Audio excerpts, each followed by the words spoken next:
When the organizers of the TEDx Finarhadia conference invited me to join today's event, I have to say I was rather flattered. On one hand, well, because obviously it is a TED conference. On the other, because my impression of the majority of TED speakers was that they are truly interesting and inspiring individuals with some unique personal stories or unconventional points of view to everyday things. So when we sat down to have the kickoff meeting, the first question I posed was, what would you like me to talk about? And the answer I got was, well, somewhat disillusioning, since the organizer's suggestion was not for me to talk about my ideas or my concepts at all, but instead about intellectual property. So basically about the law. So my initial reaction to that was, yes, that is a very interesting topic. Which it is. It really, really is. But at the same time, I teach IP, so that is what I talk about nearly every day of my life for more than 18 years, with my students, with authors, with judges, prosecutors, companies, attorneys.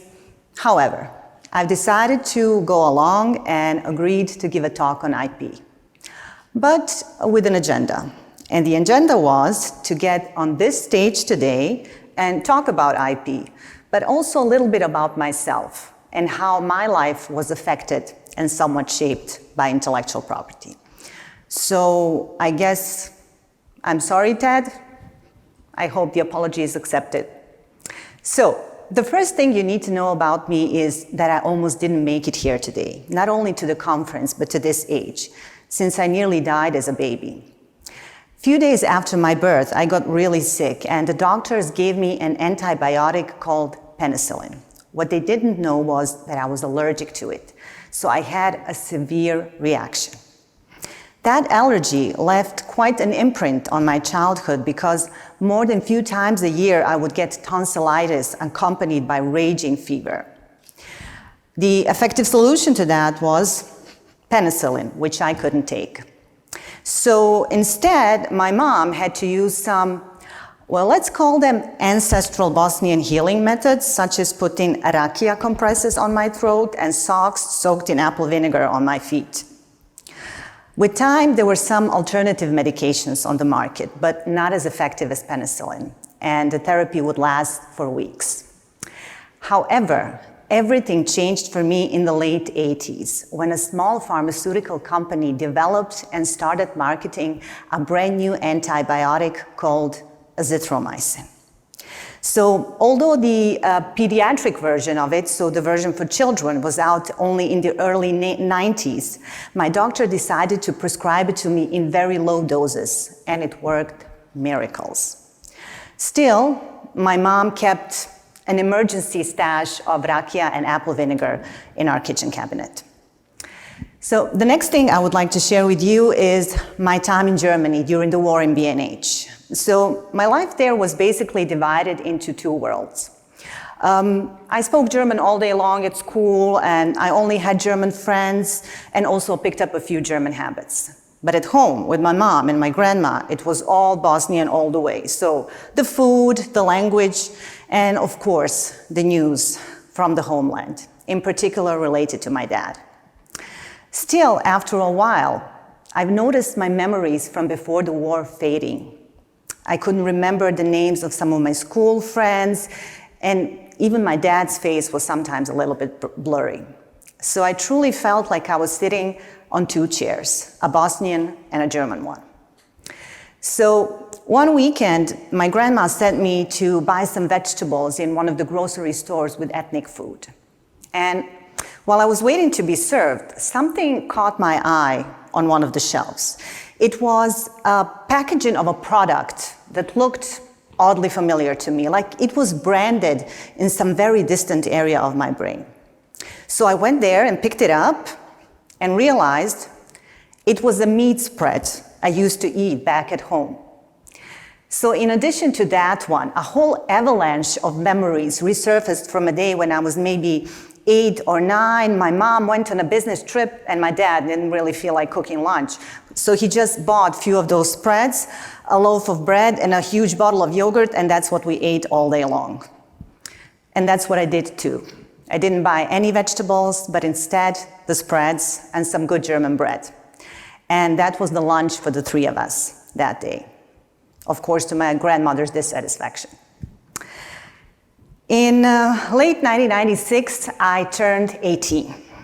And the war in Bosnia was also officially over. What remained, however, was my feeling of sitting on two chairs. So I decided to take the leap of faith and to start university not in Germany, but in Sarajevo. I think my mom actually did a little victory dance when I announced it to her. Anyway, so in September 1997, I moved to Sarajevo and became a freshman at the law faculty. So there I was, living in a new city, living on my own for the very first time, and I can vividly recall sitting on the couch in my very first apartment and thinking, what did you do? What did you do? This must be the worst decision you have made in your entire young life. The two-chair situation was back, only in reverse.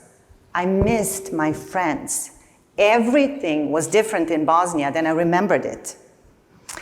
I felt like a foreigner, but this time in my own country. So one day, I was taking a walk down the Ferhatia Street, and I saw a street vendor selling bootleg CDs. So yes, it is about to get controversial now because the IP professor standing before you today actually bought one. So that's what you do when you don't know better. It was an unofficial bootleg compilation of the Prodigy songs. When I saw that album, it instantly took me back to Germany, to my birthday party when I was dancing or jumping, to be honest, to Firestarter with my friends. I would listen to those songs every time I would feel a bit lost or displaced. So that music was my bridge between the life I had a year ago and a new life I voluntarily chose, but that I was a bit reluctant to start in Sarajevo. So once I was sitting in the classroom and waiting for the lectures to begin with my headphones, and someone tapped me on the shoulder. So I turned around, and it was a girl sitting behind me, and she asked me, "What are you listening to?" And of course, I was very proud to say, Prodigy. So she glanced back at me and said, "So you're taking drugs or what?" But that girl and I, we became friends. And 20 years later, we still are. We connected over music that I so dearly loved and she so bluntly disrespected. Eventually, things got better. I found new friends. Sarajevo started to feel like home, and the law school was doing really well. But although I found the law to be interesting and learning about it came rather natural to me, I have to say, well, I guess I have a confession to make. My heart wasn't in it. There was something missing. So I was beginning to wonder if I chose the right professional path and what would be my next step after the graduation. With all those questions still unanswered came the last, so the fourth year of the law faculty. And after one of the classes, I stayed in the classroom talking to a colleague, completely forgot about the time. And the bell rang, the professor came in, and I was stuck. I had to stay for a class that I actually didn't intend to. I was terribly hungry, just starving and waiting for the class to end. And then all of a sudden, the professor started talking about cheese. Well, that caught my attention because I thought the topic was delicious, but it also started to sound really interesting. So she was saying that in the back then, European community, the member states were fighting about who can manufacture a type of cheese under a certain name. To be completely honest with you, at that point, I'm really not sure if I thought that was completely ridiculous or just utterly fascinating. So after the class, I had a cheese sandwich, obviously, and then went to the faculty library to learn more about the cheese affair. And I found an article explaining why Greece claimed that only a cheese of Greek origin, made from raw materials from Greece, and by using traditional manufacturing methods, can carry the name feta cheese. So that was the day when I had my first encounter with intellectual property. Or that's what I thought. What I would realize many years later into my career was that IP was actually my silent supporter, leaving a mark on almost every phase of my life. In my childhood, a patented pharmaceutical invention made my life so much easier and liberated me from rakia and apple vinegar. In my teenage years, a trademark assisted me to remember a product from back home and to evoke my memories.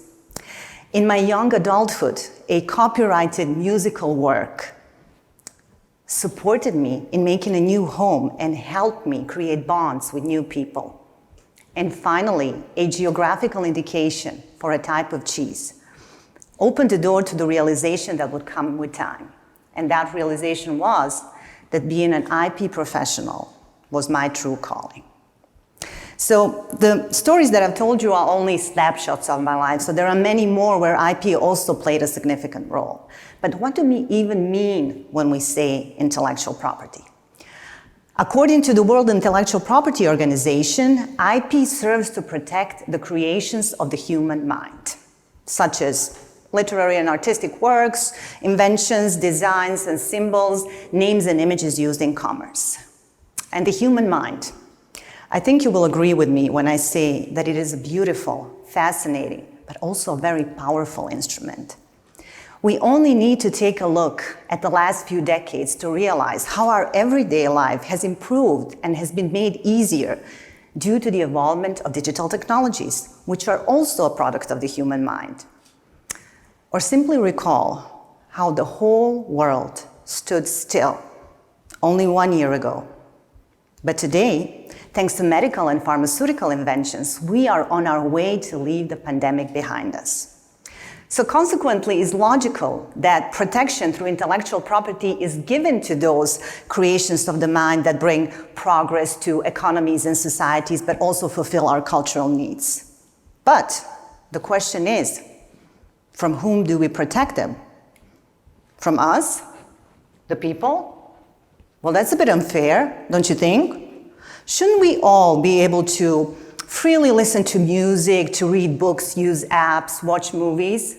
Or shouldn't anyone, without having to ask for permission or to pay a compensation, be allowed to produce medications or vaccines? Well, first of all, we will at some point, because intellectual property rights don't last forever. They are time-limited rights. And when those periods of protection expire, those products of the mind go into the public domain and can, as a rule, be used freely and without compensation. Second of all, if there was no IP and we used the products of the mind for free, the composers, the writers, the software developers, designers, inventors, well, they would still create, right? Yes, but not for long. After some time, they would start working in copy shops, in offices, in factories, and libraries. And please don't get me wrong, those are all honorable professions. But they would stop creating because there would be no incentive for them to do so. Is that what we want? However, when we award them intellectual property, we support their creativity and we give them that incentive in form of time-limited exclusive rights to commercially exploit their works of art, their designs, their inventions. In addition to that, IP also usually gives them the right to be acknowledged and recognized as creators. And let's not forget, intellectual property is not the same as ownership of tangible things. So we buy a pair of shoes or a cell phone or a car to own it and to use it ourselves. But the owners of IP, they don't want to keep their works of art and their technology to themselves. No, they've created it for us. They want to share it with us and they want us to use it. So IP is not a selfish ownership right, and that's why the creators deserve to have their incentive. In the end, I would like to share with you something that I've realized during the preparation for this talk. So, whilst the stories from my life maybe helped you get to know me a little bit better, they don't represent some kind of an omen, They are no illustration of a divinely predestined path for a person to become an IP specialist, not at all. Because each and every one of you has their own narrative, how IP affected your personal journey. Perhaps you were just not aware of it. And I would not be a professor if I would let you leave this event without a homework. But don't worry, it's really easy. So I would just like you to think about how intellectual property has made an effect on the stories of your life.